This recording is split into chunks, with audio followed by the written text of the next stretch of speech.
Bom dia, Deus abençoe mais um domingo, Deus abençoe o seu dia, glórias a Deus por mais um dia em que podemos nos encontrar, pelo menos aqui em ambiente online, para cultuarmos o nosso Senhor e para aprendermos mais sobre Ele. Bem-vindo e bem-vinda a mais uma escola dominical da Quarta Igreja Presbiteriana de Maringá. Nós estamos nos encontrando virtualmente por causa do decreto do governo do estado, que faz com que as igrejas estejam fechadas até esse final de semana.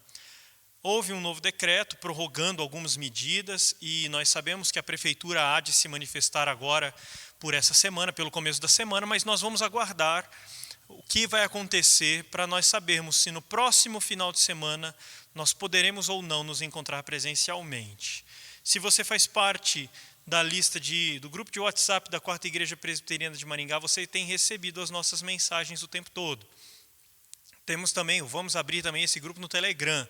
Se você faz questão de participar de um ou de outro, entre em contato conosco. Se você ainda não participa, entre em contato conosco. Você pode entrar em contato comigo, ou por e-mail, ou por telefone. Os dados estão no boletim da igreja. Se você faz parte do grupo, pelo menos de um deles, você já recebe esse boletim. E se você não faz parte de nenhum e quer fazer, ligue para mim ou mande uma mensagem para mim.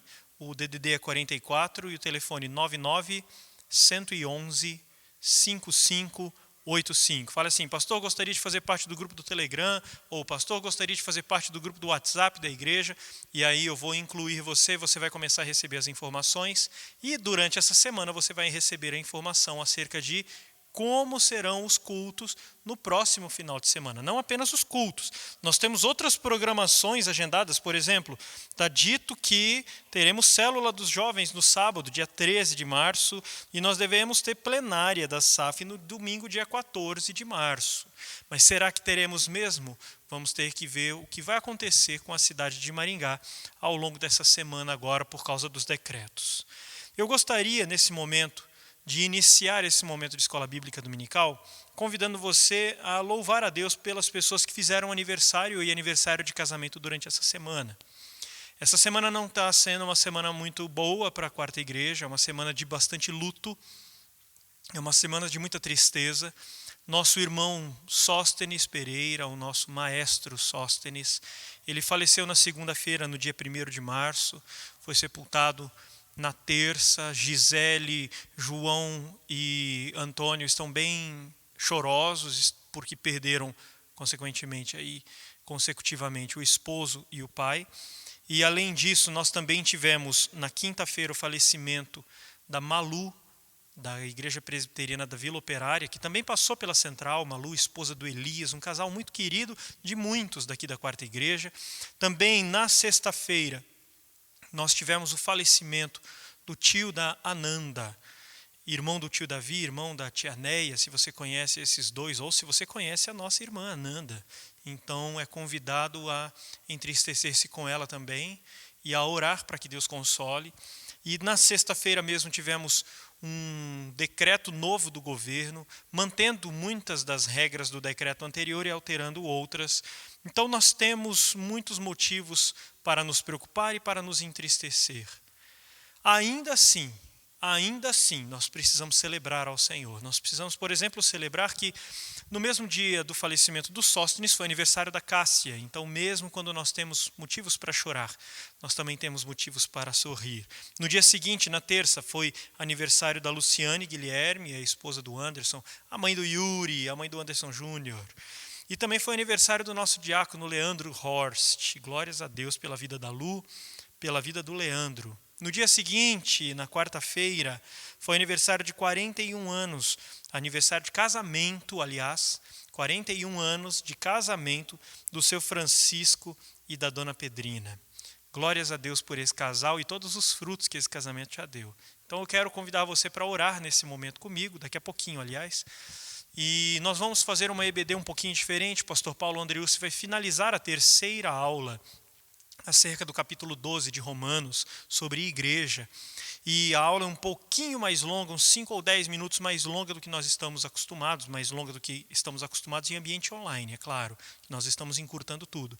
Então eu vou fazer toda essa parte de abertura, toda a parte de aniversariantes, tudo agora no começo.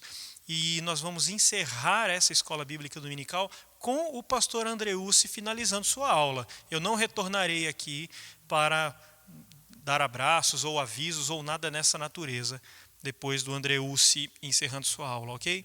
Então, 2 avisos apenas. O primeiro é reforçando esse aviso de que você precisa ficar atento e atenta às informações ao longo da semana para saber se nós iremos retornar presencialmente ou não. E se retornarmos presencialmente, como que isso irá se dar? E o segundo aviso é reforçando o aviso que sempre temos falado. Se você tem a intenção de entregar seus dízimos ou ofertas e não sabe como fazê-lo, se a igreja está fechada e você não tem como trazer aqui, você pode fazer uma transferência bancária ou você pode fazer um Pix. Qualquer um dos dois para a 4ª Igreja Presbiteriana de Maringá. Eu vou citar aqui esses números, mas se você precisar mais informações, precisar desses números por escrito, entre em contato com a gente envia para você. Banco Santander, a agência 2148, agência 2148 do Banco Santander, conta corrente 13.000.595-2, no nome da 4ª Igreja Presbiteriana de Maringá. Se você for fazer tanto a transferência quanto o Pix, provavelmente vai precisar do CNPJ. E o CNPJ da 4ª Igreja é 02 830 478 1000 contra, que é o 0001/74. Vou falar de novo. 02 830 478 0001/74. Tá ok? Vamos então nesse momento orar, agradecendo a Deus pelos aniversariantes e pedindo que Ele fale conosco através do texto de Romanos 12 da ministração do pastor Paulo Andreucci. Feche os seus olhos e vamos falar com o Altíssimo. Soberano Deus, o Senhor é maravilhoso, Pai, e mais uma vez nos acorda pela manhã em um lindo domingo para termos a oportunidade de passarmos um tempo a sós com o Senhor e com a Tua Palavra. Muito obrigado, Senhor, pelo privilégio de retirarmos parte do nosso tempo e destinarmos para um fim tão nobre, Senhor, o mais nobre de todos os fins, que é conhecer-te mais, Senhor. Queremos pedir em nome de Jesus, então, que o Senhor fale pela Tua Palavra ao nosso coração, que o Senhor fale pela vida do pastor Paulo Andreucci, que o Senhor fale através do Teu Espírito Santo, que seja o Senhor o grande professor desta manhã, que não sejam palavras humanas, mas que seja algo vindo do trono do Senhor, direto para as nossas vidas, e que possamos aprender mais acerca de como ser igreja do Senhor. Queremos também clamar do consolo do Senhor sobre aqueles que estão enlutados, entristecidos, e queremos agradecer ao Senhor por todos os que fizeram aniversário ao longo dessa semana, Pai. Muito obrigado, Senhor. Muito obrigado porque, apesar de tanta tristeza, apesar de estarmos vivendo momentos tão difíceis, o Senhor tem derramado bálsamo, gotas de alegria na vida de tantos dos seus filhos em tantas ocasiões. E esses que completaram aniversário ou aniversário de casamento ao longo dessa semana receberam também dessas pérolas vindas do Teu trono, Pai. Muito obrigado por esse zelo, esse cuidado do Senhor para com a vida da Cássia, da Lu, do Leandro, do seu Francisco, da Dona Pedrina, Senhor. Bendito é o Seu nome por todos esses e bendito é o Seu nome por tudo que o Senhor faz. O Senhor é maravilhoso. Em nome de Jesus que Te louvamos. Amém, Senhor. Então fique agora com a aula do pastor Paulo Andreucci e repetindo, quando ele terminar a aula, está encerrada essa escola bíblica dominical e depois nós nos veremos apenas no culto de hoje à noite, tá legal? Aguardo você agora para a aula, não sai daí, e depois eu aguardo você às 19h30 aqui ou no Facebook ou no YouTube para assistir o culto de hoje à noite, tá legal? Deus abençoe, vamos para a nossa aula. Bom dia, amados irmãos, graças a Deus, até aqui o Senhor tem nos ajudado e cremos que há de ser sempre assim. Irmãos, nós estamos passando uma hora muito difícil, usando a linguagem do apóstolo Paulo lá em 2 Timóteo capítulo 3, a expressão lá, né, tempos difíceis. Essa palavra é uma palavra que se caracterizava a uma tempestade, a um barco no meio de uma tempestade em alto mar. E a nossa situação hoje não é muito diferente. À noite nós vamos ter uma palavra mais pastoral, palavra de Deus para o nosso coração, para o momento que nós estamos vivendo. Hoje de manhã nós vamos dar sequência no nosso estudo de Romanos, mas eu queria também deixar um princípio, um lembrete antes de nós ministrarmos a palavra, que a Bíblia diz que no Salmo 1, que o homem que medita, feliz é o homem que medita na palavra dia e noite, ele é como uma árvore plantada junto a ribeiros de água. Uma das características de uma árvore plantada junto a ribeiros de água, além de ser vigorosa, ela é muito forte e ela suporta as tempestades, as ventanias, as secas, né, as pragas. E eu penso, irmãos, que não é diferente no nosso momento. Eu tenho compartilhado já com alguns irmãos essa semana. Eu creio que nós estamos vivendo uma hora que a nossa vida devocional, que é um meio de graça, nosso tempo de oração diário na palavra e oração, ela vai ser uma âncora para a nossa alma. Nós precisamos estar firmes espiritualmente, irmãos, para suportar o que nós temos experimentado, e eu creio que vamos precisar também para aquilo que vamos experimentar.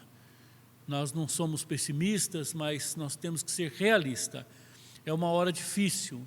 E se eu fosse você, eu estou tentando fazer isso da melhor maneira possível. Recolha a sua família, pegue a palavra, faça devocionais diárias, tempo de oração, tempo de comunhão com Deus. Isso vai fazer uma grande diferença no meio dessa tempestade. É uma hora de tribulação, uma hora de sofrimento, uma hora de pânico em muitas pessoas. E a firmeza da nossa alma, a firmeza do nosso coração, nesse momento, faz muita diferença na nossa vida. Amém? Deus tenha misericórdia de nós. Muito bem. Irmãos, nós estamos estudando Romanos capítulo 12 e nós estamos terminando hoje essa série, e esse texto ele foi dividido em 3 partes. Não sei se você está lembrado, nós falamos que do verso 1 ao verso 2 fala da nossa consagração a Deus. Então a palavra-chave aí é consagração, oferta, oferecei-vos, né? Que é a hora que você reage às misericórdias, quando as misericórdias de Deus são manifestas, que são os 11 capítulos anteriores, a mensagem dos 11 capítulos anteriores. Então ele diz: rogo-vos, pois, que apresenteis, ou seja, em resposta às misericórdias, nós nos consagramos, nós nos entregamos a Deus, né? Do verso 3 ao verso 8, Paulo vai falar do nosso chamado para a diaconia. Todos somos diáconos, todos precisamos servir a igreja. E a ênfase ali está na diversidade, né, na unidade e no serviço. E nós falamos amplamente isso domingo passado. E hoje nós vamos falar do verso 9 ao verso 21, que é o nosso caráter, que são as nossas reações. E só para você entender o que nós estamos compartilhando, Paulo está dizendo: primeiro, você precisa ser alguém consagrado. Segundo, você precisa ser alguém que serve a vida da igreja. Agora, Paulo vai nos ensinar que para se viver em comunidade, para se viver como igreja, nós precisamos de alguns princípios. E esses princípios que ele vai elencar aqui, nós temos pelo menos 35 princípios nesses versículos. Esses princípios de relacionamento, eles são fundamentais para você viver a vida da igreja. E se nós olhássemos o capítulo 12 de trás para frente, nós diríamos o seguinte: sem esses princípios você vai desanimar de servir, e sem esses princípios você vai ter dificuldade na sua consagração, né? Então, Paulo está dizendo: olha, para viver no mundo, cada um vive como quer, segundo o curso desse mundo, seguindo as inclinações da carne, do coração, fazendo a vontade dos pensamentos. Mas para viver a vida da igreja, nós precisamos de alguns princípios, né? E esses princípios estão contidos aqui no verso 9 até o verso 21. Até o verso 21, de 9 até o 21. Vamos ler pausadamente esse texto? O amor seja sem hipocrisia. Detestai o mal, apegando-vos ao bem. Amai-vos cordialmente uns aos outros com amor fraternal, preferindo-vos em honra uns aos outros. Nos zelos não sejais remissos, sede fervorosos de espírito, servindo ao Senhor. Regozijai-vos na esperança, sede pacientes na tribulação, na oração, perseverantes. Compartilhai as necessidades dos santos, praticai a hospitalidade. Abençoai os que vos perseguem, abençoai e não amaldiçoeis. Olha o verso 15. Alegrai-vos com os que se alegram e chorai com os que choram. Tende o mesmo sentimento uns para com os outros, em lugar de ser orgulhosos, condescendei com o que é humilde. Não sejais remisso, não sejais sábio aos vossos próprios olhos.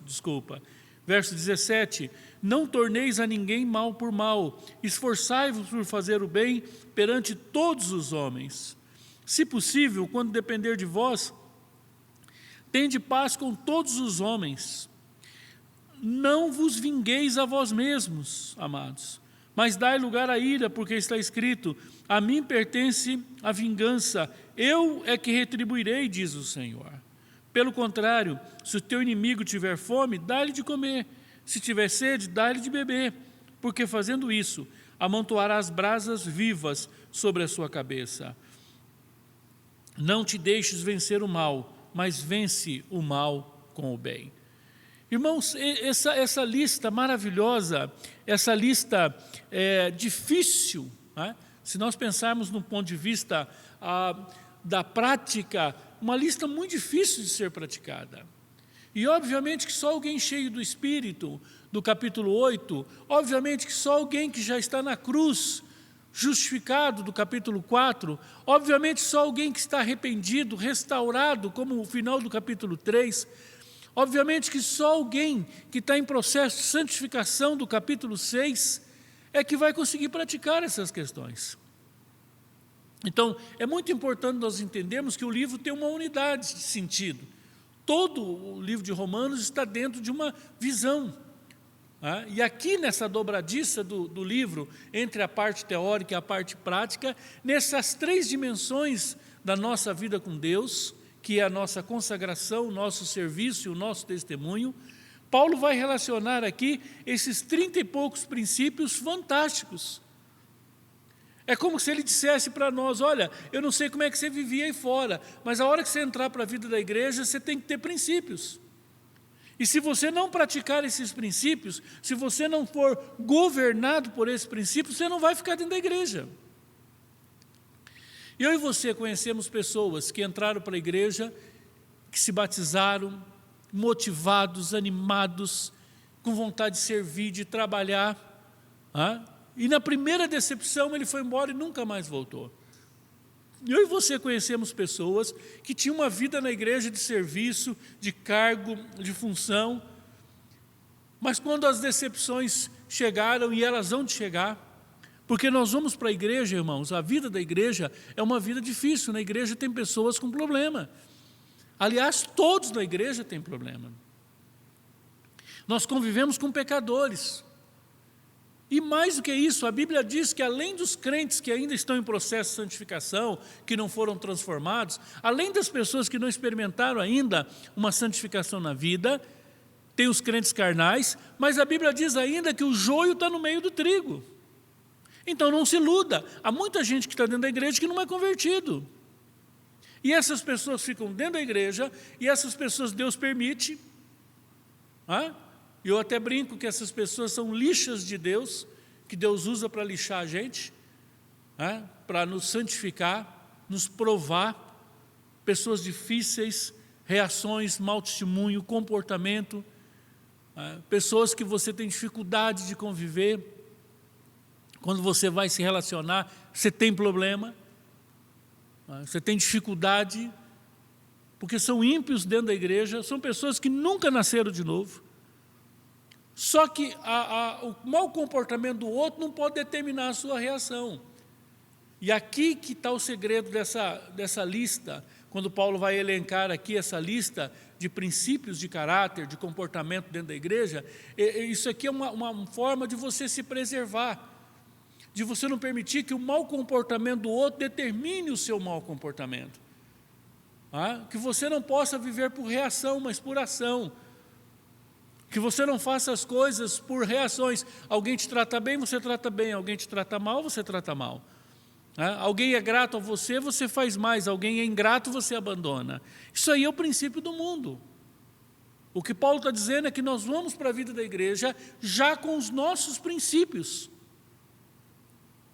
já com os nossos valores, e nós temos conceitos claros. E esses princípios são maravilhosos, né? E ele começa falando que o amor, primeiro princípio, verso 9, vamos comentar alguns desses princípios, né? Vamos trabalhar alguns desses princípios aqui, para a gente pensar um pouquinho e ver como esses princípios são fundamentais. Claro, irmãos, que nós temos que entender que a consagração é pela graça, o serviço na igreja é pela graça, a partir do verso 3 até o verso 8, os dons são carismáticos, e o fruto do Espírito também é pela graça. Eu diria que essas características aqui é a mesma do fruto do Espírito. E aí a gente precisa, antes de mais nada, lembrar de João 15, quando Jesus disse, eu sou a videira, vós os ramos, né? E se você permanecer em mim, você vai dar fruto. O que é fruto? Essa aqui é uma lista desses frutos. Fruto, irmãos, não é ganhar almas para Cristo, não é evangelizar. Um crente que dá fruto não é um crente que multiplica, também. Mas o fruto aqui são os frutos do Espírito, é a sua reação, é a transformação que há no seu coração, na sua vida. É você ser alguém totalmente transformado pelo poder do Espírito Santo. Então, muito importante nós entendermos, irmãos, que isso aqui não é uma disciplina pessoal, não é uma autoafirmação, não é uma autoajuda. Então, aqui eu preciso ser zeloso, então eu vou ser zeloso, levantar de manhã e vai falar, eu sou zeloso, de tarde você está cheio de zelo. Não é. O princípio é o mesmo de João 15. Você precisa permanecer em Cristo. Você precisa permanecer na videira. Vamos para a gente entender isso. Aqui em Marialva nós temos muitas plantações, né, muitos parreirais aqui. Imagina você chegar num parreiral de uva, você está lá, aquele bonito, aqueles cachos enormes de uva docinha, magnífica, saudável, aí você pega um cacho daquele, e quando você põe a mão no cacho, você vai subindo, você chega num galho, num talinho assim, num galho que está pendurado aquele fruto, e aí ele chega num ramo, e se você pudesse conversar com o ramo, você diria assim, poxa ramo, parabéns, hein? Que fruto que você deu esse ano, hein? Que qualidade, isso aqui vai dar um vinho, vai dar um suco, isso aqui é demais. Olha, você está de parabéns pelo seu fruto. Se esse ramo pudesse conversar com você, e ele fosse um ramo honesto, né? Ele ia dizer para você assim, olha, muito obrigado, viu? Muito obrigado pelo seu elogio, mas ele não é para mim. Se você me acompanhar aqui, você vai ver que eu não estou fazendo nada. Eu estou ligado a um tronco maior, e esse tronco maior está ligado à videira toda. Então, essa videira que é saudável, é a videira, é de lá que vem a seiva, é de lá que vem a vida, é de lá que vem toda a essência, todo o segredo do meu resultado aqui está na videira. Mas, além da videira, tem um agricultor. Você está vendo aquele senhor ali? Aquele senhor dedicou o tempo todo aqui cuidando desse parreiral. Ele podou na hora certa, ele carpiu, ele limpou, ele tirou pragas, ele está o tempo inteiro zelando. Agora, você imagina essa metáfora, se você imaginar essa metáfora pensando no reino de Deus, que Jesus é a videira e Deus, Pai, é o agricultor, e nós os ramos. Então, se por acaso a gente chegar a produzir fruto, toda a honra e toda a glória vai ser de Deus. Porque quem tem o poder recebe a glória. De quem que é o poder para a gente produzir isso? Qual o segredo para nós produzirmos esses frutos, irmãos? Não está no nosso esforço. Não é uma questão disciplinar, não é uma questão cultural, não é uma questão de formação, de educação, é uma questão de estar em Cristo e permanecer em Cristo. Então, cada vez que você olhar para um desafio desse, amor sem hipocrisia, detestar o mal, amar com amor fraterno, preferir em honra aos outros, não se vingar, toda essa lista, você vai dizer, Senhor, eu preciso da Tua graça. Só um crente cheio do Espírito Santo para praticar isso aqui. Só alguém que está ligado em Deus, ligado em Cristo. Por isso que eu sempre falo, às vezes as pessoas mandam uma mensagem para precisamos amar mais. Eu digo, só em Cristo. Precisamos ser mais generosos? Só em Cristo. Irmãos, naturalmente, né? Você imagina se um outro galho do lado daquele galinho que você conseguiu conversar fosse um galho mais arrogante e ele falasse, não, você está enganado, esse fruto aqui é meu, eu que produzi isso aqui. E aí o agricultor chegasse com a tesoura e falasse, então peraí, deixa eu te cortar aqui. Cortasse ele da videira. Semana que vem você volta lá, ele está murcho, já partindo para ser seco. E ele nunca mais vai produzir nenhum tipo de fruto, porque ele foi cortado da videira. Irmãos, a igreja é isso. A igreja é isso. Todos nós ligados a Cristo, e Cristo se manifestando através da nossa vida. Amém? Feita essa introdução, vamos para a lista? E agora a gente olha para essa lista já com mais leveza, né? Não é eu preciso ser, a lista é eu preciso de Cristo, eu preciso mais e mais de Cristo, né? Vamos dar uma olhadinha então. Verso 9. O verso 9 tem dois princípios, amar sem hipocrisia e detestar o mal. E eu fiquei pensando um pouquinho, né? Por que a Bíblia manda a gente detestar o mal? Porque a gente ama o mal, né? Quando a Bíblia diz para a gente detestar o mal, é porque naturalmente nós gostamos do mal. Você percebe isso em várias coisas. Você percebe isso, por exemplo, pega teu celular. Se chegar um vídeo normal de um pai abraçando e beijando uma esposa, cuidando dos filhos, não vai ter graça. Agora, se tiver um pai batendo num filho, batendo numa esposa, uma esposa batendo no marido, todo mundo quer ver. O que dá notícia não é o bom, é o mal. Não é o certo, é o errado. Por isso a Bíblia diz que nós temos que amar com sinceridade. Amar sem hipocrisia. Sem falsidade. Não é à toa que o primeiro princípio relacional da vida da igreja é amor. Eu diria, irmãos, que esse princípio ele é uma condição sine qua non. Ou você tem isso ou você não fica. Na igreja nós só ficamos por amor. Na igreja nós só nos relacionamos por amor. Se você se relacionar por interesse, se você servir por interesse, por projeção, vontade de crescer, vontade de aparecer, ascensão social, qualquer outra motivação no seu coração para viver a vida da igreja, que não for amor a Deus e aos irmãos e um amor sincero, você não vai dar conta. A única motivação genuína que nos põe como servos de Cristo na vida da igreja é o amor. Irmãos, eu estava pensando, todos esses princípios se aplicam tanto à vida da igreja como no casamento, né? Se você pensar que isso aqui é o casamento também, porque as duas instituições, né? O casamento, a família e a igreja, Deus tem os mesmos princípios, né? De governo, de serviço e de tudo mais. Então o primeiro é amar sem hipocrisia, né? Amar sem hipocrisia, detestai o mal, buscar um coração que tem prazer no bem e não no mal, um coração que tem prazer nas coisas certas. Irmãos, como isso nós necessitamos isso demais, né? Apegando-vos ao bem, se parecendo mais com Cristo nesse sentido. Verso 10, ele diz, o verso 10, amai-vos cordialmente uns aos outros, com amor fraternal, preferindo-vos em honra uns aos outros. E aqui o amor começa a já se manifestar. Como que ele se manifesta? Preferindo o outro em honra. Nós gostamos muito de ser honrados. Aliás, há uma heresia hoje muito grande aí no meio da igreja, né? Tem que honrar, eu preciso ser honrado. Esses dias eu vi uma cena patética, né? Não sei se vocês viram, uma cantora famosa, evangélica, sentada como se fosse um trono, e pessoas ajoelhadas aos seus pés e cantando para ela e dizendo que isso era uma forma de honrá-la, né? Pedindo perdão, e parecia que estava diante de uma divindade, né? A Bíblia diz que nós temos que honrar uns aos outros, ter essa atitude de honra, mas não de buscar honra. O verdadeiro amor não fica buscando que os outros o reconheçam, mas ele honra os outros. Ele considera o outro melhor do que si mesmo. E não é porque ele considera com hipocrisia, não. Ele realmente sabe que o outro é melhor. Esse é um princípio fundamental. verso 11, vamos dar uma olhadinha.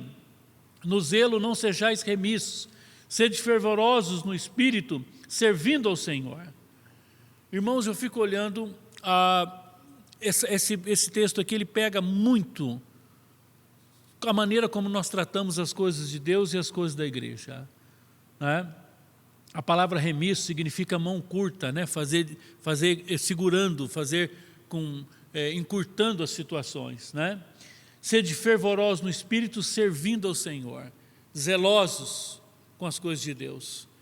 Eu fico olhando, né? Às vezes você chega numa igreja e tudo é quebra-galho, né? Tudo é mal feito, tudo é sem zelo nenhum. Isso, a gente que viaja muito, naturalmente a gente percebe isso. Não é nem questão que você está olhando, mas você percebe. Você vai nas igrejas, chega lá, é tudo, né, baratinho, mal feito, quebra-galho, nada está combinando, né, as coisas, né, os mesmos instrumentos, cadeira, conforto, tudo assim. Aí você vai na casa dos irmãos, você percebe, quando você olha a igreja, você fala, nossa, esses irmãos têm mau gosto, né? Essa cortina não combina com essa cadeira, isso aqui não tem, o púlpito não tem isso, não tem aquilo. Você fica pensando que aquilo é uma característica das pessoas. Mas daí você vai para a casa das pessoas. São casas maravilhosas, tudo combinando, da melhor qualidade, o carro excelente. Quer dizer, no que é particular, é tudo com excelência, tudo com excelência. E quando é para as coisas da igreja, é tudo de qualquer jeito. Nós precisamos ser zelosos com as coisas de Deus, irmãos. Nós precisamos ter zelo com a igreja, fazer o nosso melhor. Se é para o Senhor, se é para as coisas de Deus, nós precisamos ser zelosos, fervorosos de espírito. Eu fico vendo o entusiasmo com o culto, né? As pessoas chegam atrasadas. Vê se ele chega atrasado no trabalho. Vê se ele chega atrasado numa prática de esporte. Vê se ele chega atrasado, se ele leva de qualquer jeito a alguma coisa que ele tem interesse, um lazer. Eu fico vendo, por exemplo, quando tem um final de um campeonato, o jogo é 5 horas da tarde, meio-dia, a turma já quer que abra os portões para pegar o melhor lugar, fazer aquela preparação. É um fervor que você fica, é uma paixão, uma loucura, né? Uma cegueira. E para as coisas de Deus, irmãos, para os cultos, para as reuniões, escola dominical, grupo familiar, tudo que é de Deus, o entusiasmo é mínimo. Nós não temos entusiasmo, falta fervor. E sinaliza isso nas questões da igreja, né? Nas atividades, na responsabilidade, nos compromissos. E a Bíblia diz que quando nós servimos a igreja, nós estamos servindo a Deus. Pastor, eu sirvo só a Deus. Como que você serve a Deus? Servindo a igreja. Aliás, o próprio verso 11 diz que é servindo ao Senhor. Como é que você faz as coisas? Eu conheci uma pessoa muito querida, pela graça de Deus, eu conheci desde a sua conversão, e ele tinha um fervor nas coisas da igreja, tudo que fazia era com fervor, com entusiasmo. E era uma igreja média, uma igreja de uns 500, 600 pessoas. E esse rapaz chegava, ele era muito novo, e ele chegava, e ele já ia arrumando, ele não era nem diácono. Ele já ia arrumando cadeira, ia limpando, ele ia lá para o banheiro, se tinha que jogar o lixo do banheiro, ele jogava, ele tinha um zelo. Ele ia lá para o estacionamento, ajudava, uma atitude. Logo ele foi eleito diácono, ele era o melhor diácono, ele começou a ajudar. E ele ficou desempregado e naquela hora precisou de um zelador. A zeladora ia trocar de zeladora e ele se ofereceu, falou, se vocês quiserem, eu aceito. Nem perguntou o salário. E esse rapaz foi ser o zelador e ele se tornou o melhor zelador que aquela igreja tinha. Ele limpava, cantava, as pessoas passavam na frente e via ele limpando com tanto entusiasmo, adoração, sorriso no rosto. Falei, meu Deus, esse homem está fazendo, esse homem deve ganhar muito dinheiro para fazer isso. E quando alguém entrava ali para perguntar, ele parava tudo, orava com as pessoas, e conversava com as pessoas, e ministrava a vida das pessoas. E logo começou muita gente indo para a igreja para ele orar, para ele conversar. Às vezes chegava alguém, você quer falar com o pastor? Não, quero falar com o zelador. Tal era o seu zelo. E os irmãos já começam a imaginar o que isso aconteceu. E logo ele começou a ir para a liderança, e ele fez seminário, e ele se tornou pastor, e hoje ele é um grande pastor. E o seu ministério pastoral começou com uma vassoura, começou com um rodim, começou com um pano. E quem olhava ele limpando um banheiro, limpando um piso, dizia, meu Deus, se ele faz isso, se imagina a hora que ele estiver no ministério. Mas aquilo já era o seu ministério. Ele era alguém cheio de fervor pelas coisas de Deus. Irmãos, nós precisamos de entusiasmo com as coisas de Deus. Eu lembro de uma ilustração que um pastor de uma igreja muito desanimada, muito fraca, muito difícil, foi assistir uma peça, um teatro, e no teatro as pessoas choraram, entusiasmaram, e a apresentação do ator foi fantástica, aplaudido, e o pastor ficou com aquilo na cabeça, terminou a apresentação, ele foi até o camarim, falou que queria falar com um ator, ele falou, olha, ator, eu sou um pastor, e eu achei interessante, eu estou com uma crise aqui, eu queria que você me ajudasse. Ele disse, pois não. Ele falou, olha, você prega uma mentira como se fosse verdade, e eu prego uma verdade, e eu sinto que as pessoas acham que aquilo é mentira. E as pessoas acreditam mais na tua mentira como verdade do que na minha verdade, que tem se tornado uma mentira. E era exatamente isso que estava acontecendo. Aquele ator representando uma mentira tinha tanto entusiasmo com aquela mentira, tanto fervor, que as pessoas recebiam como se fosse verdade. E o pastor que tinha verdade, pregava aquela verdade com tão pouco entusiasmo, que aquilo se parecia uma mentira, as pessoas não acreditavam naquilo. Irmãos, às vezes o que desanima pessoas de fora de entrar é a cara dos que estão dentro. É a falta de entusiasmo com as coisas de Deus. É a maneira como nós cantamos, como nós adoramos. É a maneira como nós nos dispomos para servir. Olha, preciso de alguém para fazer tal coisa. Some todo mundo. Cadê essa atitude de fervor? Verso 12 diz, regozijai-vos na esperança, pacientes na tribulação e na oração perseverante. Essa trilogia aqui do verso 12, ela serve para os nossos dias, né, irmãos? A nossa alegria tem que estar na esperança, naquilo que vai vir. Olha só, regozijai-vos na esperança, pacientes na tribulação, na oração perseverante. E eu começaria pelo fim, né? Nós precisamos ser mais perseverantes em oração. E aqui nós sabemos, né, irmãos? Nós presbiterianos, a oração é nossa fraqueza. Nós temos duas fraquezas institucionais: evangelização e oração. Nós criticamos os irmãos pentecostais, mas nós precisamos muito aprender isso com eles. Olha as reuniões de oração de igrejas mais tradicionais. Olha o trabalho de evangelização nosso. Essa é uma área que nós temos muita dificuldade. Vamos caminhar um pouquinho mais. O verso 13, há um texto que nós vivemos muito pouco e nós precisamos praticar mais, né? O texto, verso 13, diz, compartilhai as necessidades dos santos e praticai a hospitalidade. Compartilhai a necessidade dos santos. Veja bem, não é compartilhar as necessidades com os santos, mas é compartilhar a necessidade dos santos. Qual a diferença? A diferença é que não é para você sair falando para todo mundo que você precisa para as pessoas te ajudar. É o contrário. Quem tem que buscar quem não tem. Compartilhar da necessidade significa socorrer alguém, ajudar financeiramente. Às vezes é financeiro, às vezes não, às vezes é um emprego, uma indicação, é um cliente que você pode indicar. Mas, irmãos, nós precisamos aprender isso. Eu tive uma experiência fantástica na igreja que eu era pastor, em Arapongas. Eu era pastor da igreja central presbiteriana, e uma igreja grande, uma igreja muito boa, vários irmãos, alguns irmãos com vários carros, e nós tínhamos um diácono, um irmão muito humilde que tinha vindo da roça, muito simples, e esse irmão era diácono, e esse irmão só tinha uma bicicleta. E esse irmão vinha debaixo de chuva, quando ele estava na escala, com o guarda-chuvinha dele, com a bicicleta dele. E os carrões eram encostados e tal, ele encostava a bicicletinha dele com a capa, nunca falou nada e tal. Um dia um jovem da igreja começou a crescer financeiramente e ele conseguiu comprar, ele era vendedor, e ele conseguiu comprar um Uno muito bonitinho, bem cuidado, um ninho 4 portas, bem arrumadinho, né? E esse jovem começou a crescer profissionalmente e ele ganhou uma grande comissão que deu para ele comprar um Corolla.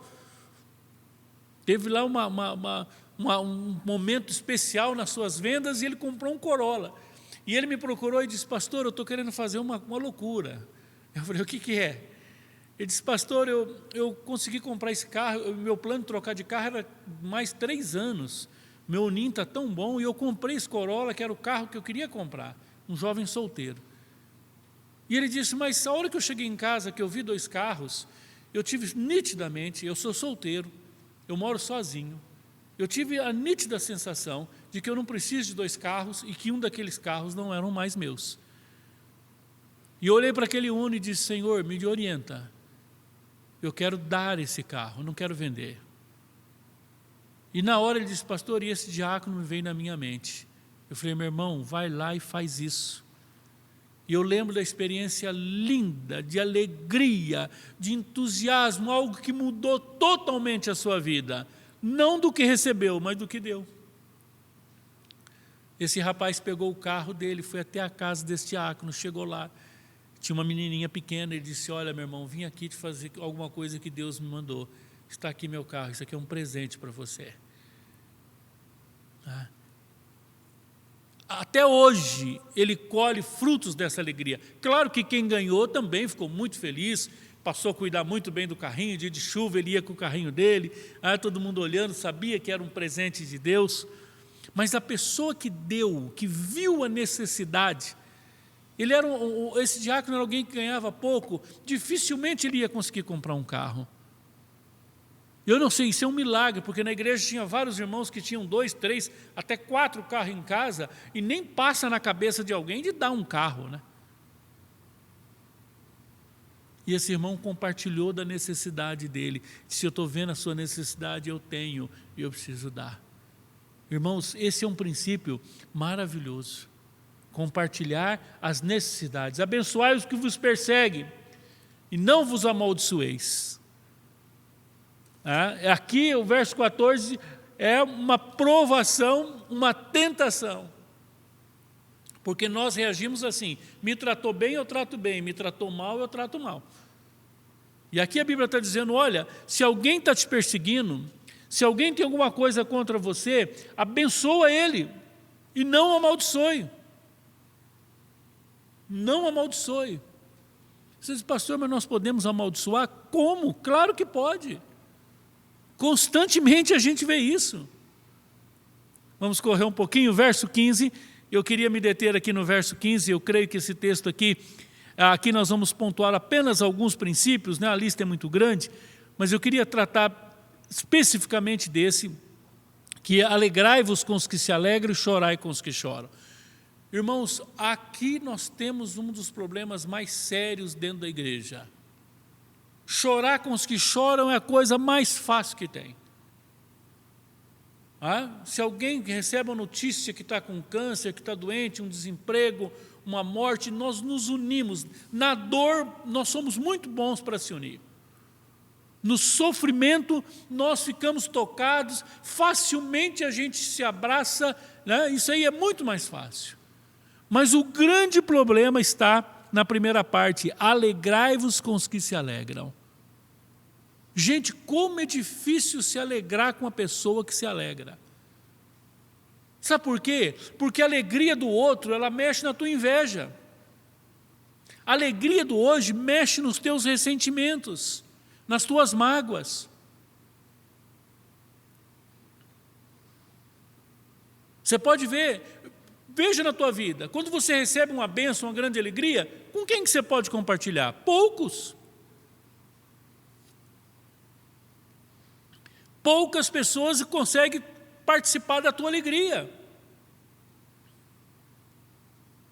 Eu lembro de um episódio, o meu irmão mais novo, ele trabalhava num banco, e ele conseguiu trabalhando, ele era econômico, juntou um dinheiro, ele conseguiu comprar um carrinho muito bonitinho. E um dia nós estávamos num prédio, que ele foi levar o carro lá onde eu morava num prédio de vários apartamentos, e tinha uma família da igreja que morava lá também, amigos da gente, conhecidos da gente, já casados e tal. De repente esse casal chega e nós estamos olhando o carro, sabe aquela experiência do primeiro carro?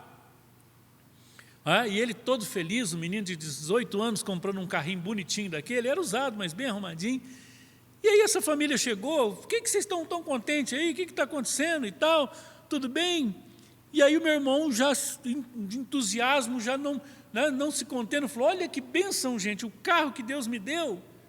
E a família olhou e falou, esse carro é seu? Falou, é. Mas como que esse carro é seu? Você é um menino? Falou, mas eu consegui trabalhar e tal. Mas esse carro é seu? E logo um olhou para o outro e olharam para o carro, e a mulher já falou, pois é, todo mundo cresce, só nós que não. Também você fica gastando dinheiro à toa, você não sabe administrar teu dinheiro. E o casal começou a brigar na nossa frente, e nem falou parabéns, nada, saíram dali brigando os dois, dizendo, que absurdo, até o Dega tem carro e você não consegue comprar um carro bom, eu não sei o quê, não, mas também você não economiza, saíram os dois discutindo. Eles foram incapazes de se alegrar, porque a alegria daquele momento mexeu na mágoa, no ressentimento e na inveja. Irmãos, a alegria mexe na nossa inveja, a alegria do nosso irmão. Porque quando um irmão ganha alguma coisa ou conquista alguma coisa, nós perguntamos, por que ele, não eu? Nós precisamos de muita graça de Deus, de uma visão muito clara para você estar com dificuldade numa área e um irmão ser abençoado e você ir lá e se alegrar com ele. Você quer um exemplo bíblico? A história do filho pródigo. Quando o filho pródigo sai de casa, o irmão não acha ruim. Quando o filho pródigo pega dinheiro para repartir, ele não acha ruim. Quando o irmão dele abandona e ele perde o relacionamento, ele não aparece. Quando o irmão volta, ele não aparece. Mas a hora que ele chega e ele escuta música, festa, alegria, a Bíblia diz que ele fica indignado. E ele chama o pai e fala, esse teu filho que gastou tudo à toa. Mas a inveja não para aí. Ele diz, esse teu filho que gastou tudo à toa, o Senhor dá tudo isso. E eu que te sirvo a vida inteira, o Senhor nunca me deu nada. Você percebe que a alegria dos nossos irmãos, se nós não cuidarmos, se nós não formos alguém cheio do Espírito, pela graça de Deus, nós olhamos o sucesso do irmão e comparamos, isso mexe na nossa justiça, no nosso orgulho e na nossa inveja. Como é que você reage quando um irmão aqui consegue arrumar um emprego novo, consegue casar, namorar, conquistar alguma coisa, nascer um filho? Como é que você reage?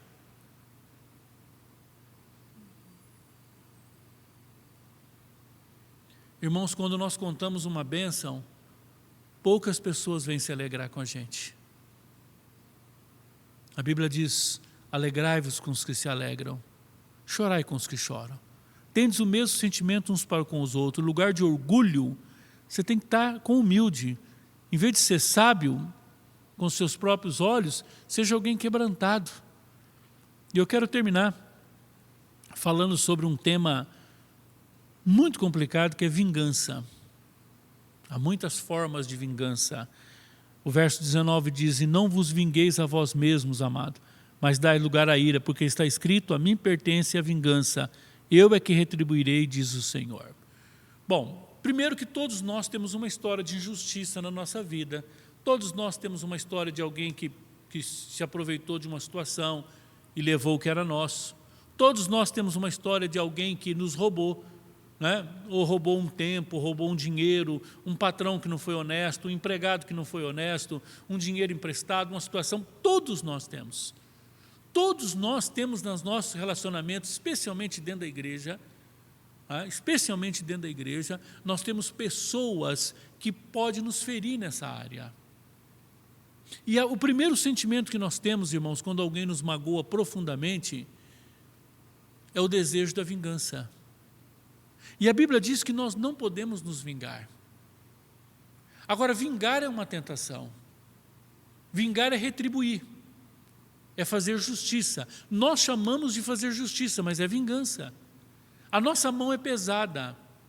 Se alguém nos der um tapa e a gente for lá fazer justiça, nós não vamos dar um tapa só na mesma força que ele deu. Nós vamos dar 2 ou 3 ou 4 ou até matar a pessoa. Nós não temos o equilíbrio da justiça, a balança da justiça, quem tem é o Senhor. Por isso que Deus faz justiça, nós fazemos vingança. Por isso que quando nós vamos fazer justiça, nós vingamos. E a Bíblia diz, não devemos vingar, mas deixa que Deus vai retribuir. Entrega nas mãos de Deus, deixa Deus fazer. Confia no Senhor, Ele vai fazer justiça. Só que nós queremos justiça agora. E do nosso jeito. E no nosso tempo.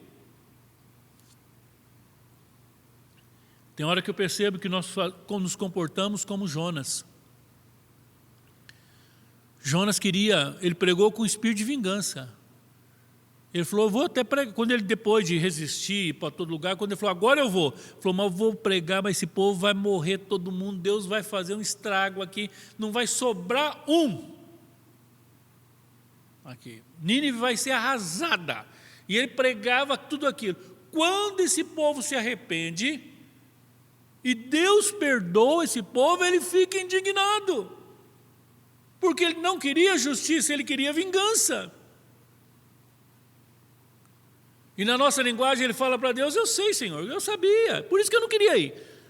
O Senhor é um Deus bom, o Senhor tem coração bom, arrependeu, o Senhor quebranta, o Senhor vai lá, o Senhor perdoa, o Senhor muda. O Senhor tem um coração amoroso, misericordioso, o Senhor não aguenta ver alguém arrependido que o Senhor perdoa. Você já pensou qual o motivo da sua indignação? Mas a Bíblia diz, a mim pertence a vingança, eu retribuirei, diz o Senhor. Pelo contrário, se o teu inimigo tiver fome, dá-lhe de comer, se tiver sede, dá-lhe de beber. Não te deixes vencer pelo mal, mas vence o mal com o bem. Eu quero finalizar, irmãos, dizendo que vale a pena fazer o certo. Tem hora que você parece ser a pessoa mais boba do mundo porque está fazendo a coisa certa.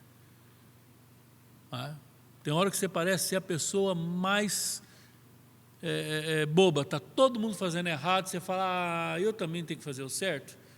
Não adianta nada fazer o certo, não, isso aqui está tudo perdido mesmo. E a Bíblia termina, irmãos, no verso 21, dizendo, não te deixes vencer pelo mal. Irmãos, vale a pena a gente fazer a coisa certa. Vale a pena a gente praticar os princípios de Deus.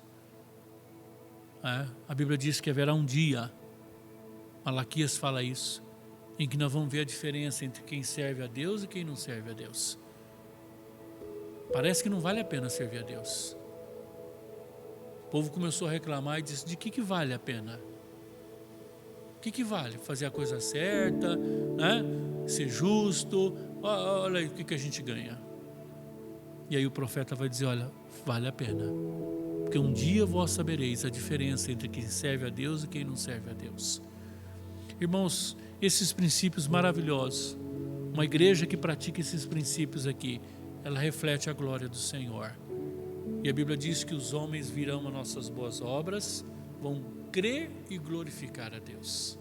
Que o Senhor nos abençoe, que o Senhor nos dê a graça de praticarmos esses princípios pelo seu grande poder em nós. Vamos orar. Pai, tenha misericórdia de nós. Livra-nos, ó Deus, do nosso coração. Limpa-nos, ó Deus, santifica-nos. Enche-nos, ó Deus, com o teu Espírito, ao ponto de praticarmos esses princípios para a tua honra e tua glória, em nome de Jesus. Amém. Amém. Que o Senhor te abençoe. Até a noite, se Deus nos permitir.